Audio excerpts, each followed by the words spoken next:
जनता को केंद्रीय बजट से बहुत सारी उम्मीदें हैं। महंगाई बढ़ती जा रही है, बेरोज़गारी बहुत बढ़ रही है, युवाओं के पास काम नहीं है। महंगाई इस पर रोक लगाना सरकार के लिए बहुत ज़रूरी है। घरेलू खर्चे दिन प्रतिदिन बढ़ते जा रहे हैं और साग सब्जी से लेकर रसोई तक का बजट ध्यान में रखना चाहिए ताकि आम लोगों को कुछ राहत मिले।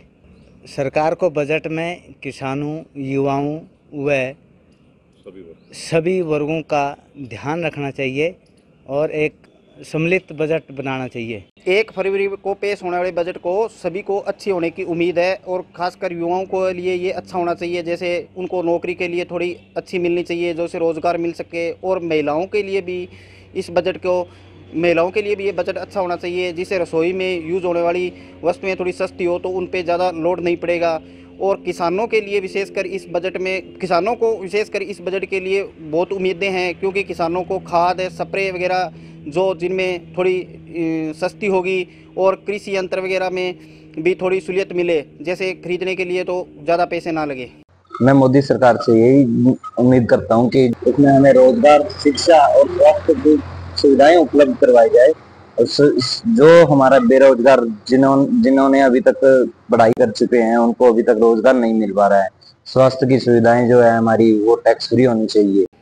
देखिए, केंद्रीय बजट से हमें बहुत सी उम्मीदें रखनी चाहिए। सबसे पहले हम उम्मीद करते हैं कि इस केंद्रीय बजट में युवाओं के रोज़गार के लिए, उनके कौशल के लिए इस तरह के जो प्रावधान होने चाहिए बजट में ज़्यादा, ताकि उनको जो आज के टाइम में सबसे ज़्यादा युवाओं को रोज़गार की दिक्कत है।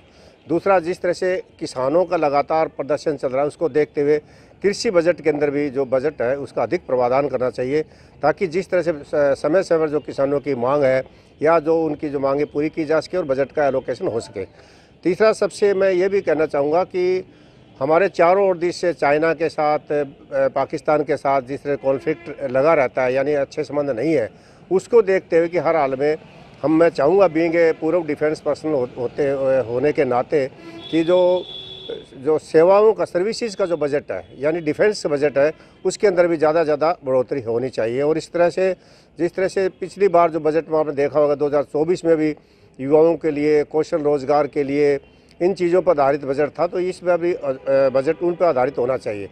और सबसे लास्टली मैं ये कहना चाहूँगा कि जो ITR है, जो मध्यम वर्ग के ऊपर हमेशा फोकस अगर करना है बजट को, तो मध्यम वर्ग पर अगर फोकस करना होगा तो ITR की सीमा है, जो पहले से ITR की सीमा जो है उसमें कहाँ तक, किस इनकम तक जो इनकम टैक्स नहीं लगना चाहिए, यानी उस स्लैब में बिल्कुल बढ़ोतरी होनी चाहिए ताकि जो मध्यम वर्ग को इसका फ़ायदा मिल सके। बजट के बारे में मैं यही कहना चाहूँगी कि सरकार को सभी वर्ग का ध्यान रखना चाहिए। सरकारी नौकरी वालों को तो फायदा मिलता है और अगर जो गरीब लोग हैं वो रह जाते हैं। गरीब वर्ग को भी मिल जाता है BPL कार्ड में जो आते हैं, और जो रिच फैमिली में है उनको भी सब कुछ मिल जाता है, लेकिन मीडियम फैमिली को पूरा लाभ नहीं मिल पाता है। एजुकेशन जो है वो सरकार बहुत अपनी तरफ से कोशिश कर रही है बच्चों को मतलब कि सारी सुविधाएं मिले, बट सभी को नहीं मिल पाती है। तो सरकार से यही है कि सभी तक ये सुविधा पहुंचनी चाहिए। और जो आज के टाइम में युवा वर्ग है वो बेरोजगार बहुत ज्यादा है, जिनकी संख्या काफी बढ़ रही है, तो बेरोजगारों को नौकरी मिलनी चाहिए। आज दुनिया में लोग ऐसे भी हैं जो MA BEd ऐसे करके बैठे हैं, लेकिन उनके पास पर्याप्त रोजगार नहीं है। बस मैं सरकार से यही कहना चाहूंगी कि सभी का ध्यान रखते हुए बजट को पास किया जाए। रसोई के बजट में जो गरीब जनता है वो दाल रोटी भी नहीं खा सकती, इतनी महंगाई बढ़ी हुई है। तो सरकार को इस चीज का ध्यान रखना चाहिए कि सब चीजों की तरफ महंगाई का ध्यान रखते हुए सारी चीजें सस्ती की जानी चाहिए, ताकि गरीब लोग भी अपना पूरा उस चीज का लुत्फ उठा सकें, उस चीज को पूरा पर्याप्त कर सकें।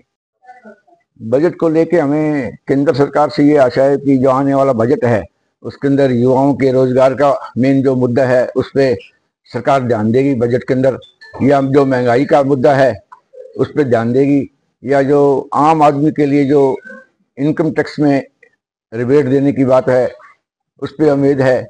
और जो GDP जब बाजार में जब तक पैसा पूरा नहीं आएगा जब तक GDP ग्रोथ कभी बढ़ती नहीं है, और हमेशा ही ये सिद्धांत है सरकार का। और सरकार आशा है कि मोदी सरकार इस बारे में जरूर ध्यान देगी।